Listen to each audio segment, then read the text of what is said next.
ఇక సాయి కృష్ణ కేసులో అతని తల్లి ఇచ్చిన కంప్లైంట్ కాపీ కీలకంగా మారబోతోంది.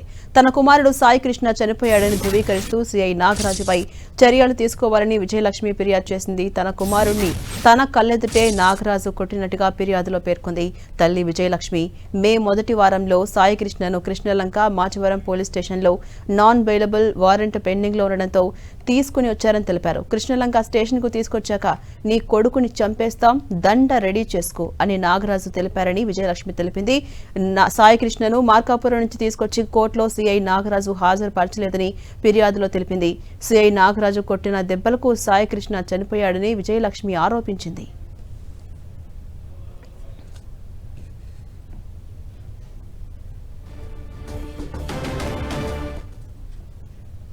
ఇక ఇదే అంశంపై మరింత సమాచారం మా ప్రతినిధి దుర్గా అందిస్తారు. దుర్గా, మనం చూస్తున్నాం మరి కాసేపట్లో సిఐ నాగరాజును కోర్టులో హాజరుపరచబోతున్నారు వైద్య పరీక్షల అనంతరం. అటు మరోవైపు సాయి కృష్ణ కేసులో అతని తల్లిచ్చిన కంప్లైంట్ కూడా కీలకంగా మారబోతోంది. అప్డేట్స్ ఏంటి ఓవరాల్ గా దీనికి సంబంధించి?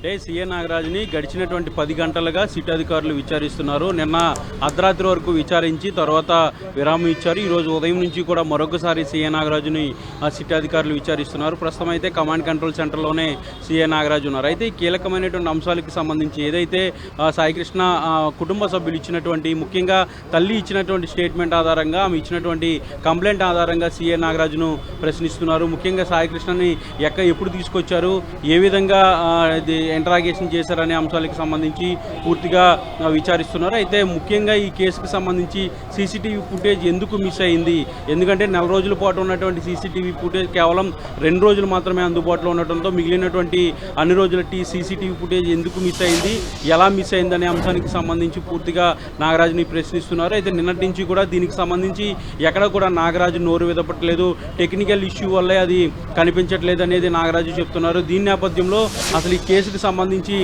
ముఖ్య ఎవిడెన్స్గా ఉన్నటువంటి సీసీటీవీ ఫుటేజ్ అంశం అనేది చాలా కీలకంగా మారింది. ప్రస్తుతం మరికాసేపట్లో ఇటు కమాండ్ కంట్రోల్ సెంటర్ నుంచి నాగరాజుని ఇక్కడ నుంచి తరలించబోతున్నారు.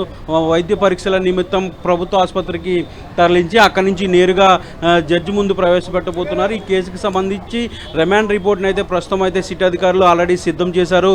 ఎందుకంటే నిన్న అరెస్ట్ చేసిన తర్వాత ఇప్పటికే 24 గంటల లోపు ఖచ్చితంగా కోర్టులో ప్రొడ్యూస్ చేయాలి కాబట్టి దానికి సంబంధించినటువంటి ప్రొసీజర్ అంతా కూడా జరుగుతుంది. ప్రస్తుతం అయితే కమాండ్ కంట్రోల్ సెంటర్ వద్ద నాగరాజును తరలించేందుకు ఏర్పాట్లు కూడా చేస్తున్నారు. భారీ గేట్లు ఏర్పాటు చేశారు. పోలీస్ ఎస్కార్ట్ కూడా సిద్ధమైంది. మరి కాసేపట్లో ఇక్కడి నుంచి ప్రభుత్వ ఆసుపత్రికి తరలించబోతున్నారు. అక్కడి నుంచి వైద్య పరీక్షల అనంతరం నాగరాజుని కోర్టులో ప్రొడ్యూస్ చేయబోతున్నారు.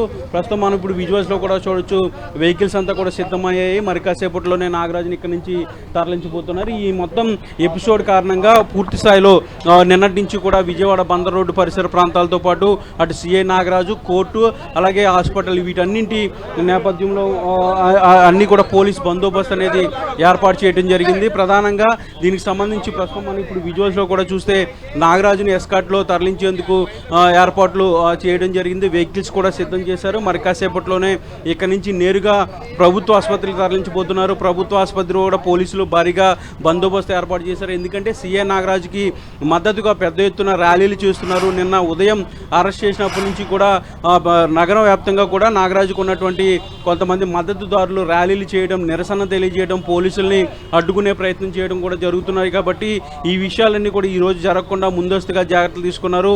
నిన్న ప్రభుత్వం కూడా సీరియస్ అయింది. ఆందోళనలు, ప్రభుత్వం తీసుకున్నటువంటి చర్యలకి ఎవరైతే సీఐ నాగరాజు మద్దతుదారులుగా ఉన్నటువంటి వ్యక్తుల నుంచి వస్తున్నటువంటి నిరసనకు ప్రభుత్వం కూడా చాలా సీరియస్ అయింది. దానికి సంబంధించి ఒక యాక్షన్ కూడా ఇవ్వడం జరిగింది.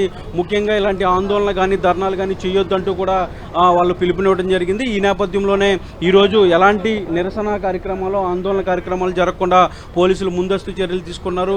ఎక్కడైతే కమాండ్ కంట్రోల్ సెంటర్ ఉందో కమాండ్ సెంటర్ వద్ద పోలీసులు బందోబస్తు ఏర్పాటు చేయడం, భారీ గేట్లు ఏర్పాటు చేసినటువంటి పరిస్థితి. అలాగే హాస్పిటల్ వద్ద కూడా దీనికి సంబంధించినటువంటి ఏర్పాట్లు చేయడం జరిగింది. ప్రస్తుతం మనం ఇప్పుడు విజువల్స్లో కనుక చూసినట్లయితే వెహికల్స్ అన్నీ కూడా సిద్ధం చేస్తున్నారు. సీఎన్ నాగరాజు నాగరాజుని ఎస్కాట్ ద్వారా ఇక్కడ నుంచి గవర్నమెంట్ హాస్పిటల్కి తీసుకెళ్లి అక్కడ వైద్య పరీక్షలు పూర్తి చేసిన తర్వాత నేరుగా కోర్టులో ప్రొడ్యూస్ చేయబోతున్నారు. రిమాండ్ రిపోర్ట్ కూడా సిద్ధమైంది. రిమాండ్ ఇవ్వాలంటూ కూడా సిట్ అధికారులు కోర్టుని కోరబోతున్నారు. అయితే కోర్టులో కూడా ఎవరి వాదనలు వాళ్ళు వినిపించిన తర్వాత కోర్టు నిర్ణయం తీసుకోబోతుంది. అయితే రిమాండ్ ఖచ్చితంగా పడుతుంది అనేది సిట్ అధికారులు చెప్తున్నారు. ఎందుకంటే ఈ కేసుకు సంబంధించి కీలకమైనటువంటి ఆధారాలన్నీ ఉన్నాయి. ప్రధానంగా సీసీటీవీ ఫుటేజ్ మొత్తం హత్య కేసుగా కూడా నమోదు చేశారు. కాబట్టి ఈ మొత్తం 4 సెక్షన్లు ప్రధానంగా పెట్టడం జరిగింది. హత్య చేయడం, అలాగే సమూహంగా ఏర్పడి కుట్ర చేసి ప్లాన్ చేసి హత్య చేయడం అనేది ఒక సెక్షన్ అయితే, మరొక సెక్షన్ అక్రమంగా నిర్బంధించడం అనే సెక్షన్ కూడా ఇందులో పెట్టడం జరిగింది. దీంతోపాటు ఎవరైతే హత్య చేశారో హత్యకి సంబంధించినటువంటి ప్రధానంగా హత్యకి సంబంధించినటువంటి సాక్ష్యాలు కానీ లేదంటే ఆధారాలు కానీ వీటన్నిటినీ కూడా మాయం చేయడం, అవి కనిపించకుండా చేయడం, అలాగే నిందితులను కాపాడే ప్రయత్నం చేయడం, వీటన్నింటి నేపథ్యంలో ఈ కేసుకు సంబంధించి 4 ప్రధానమైనటువంటి సెక్షన్లు కూడా పొందుపరిచారు. కాబట్టి ఈ మొత్తం వ్యవహారం అనేది చాలా హాట్ టాపిక్గా మారినటువంటి నేపథ్యంలో ప్రస్తుతం అయితే సీఏ నాగరాజుని ప్రభుత్వ ఆసుపత్రులకి తరలించేందుకు ఏర్పాట్లన్నీ జరుగుతున్నాయి. మరి కాసేపట్లో ఇక్కడ నుంచి నేరుగా ప్రభుత్వ ఆసుపత్రులకి తరలించి అక్కడి నుంచి వైద్య పరీక్షలు పూర్తయిన తర్వాత కోర్టులో నాగరాజుని ప్రొడ్యూస్ చేయబోతున్నారు. Right, thank you Durga.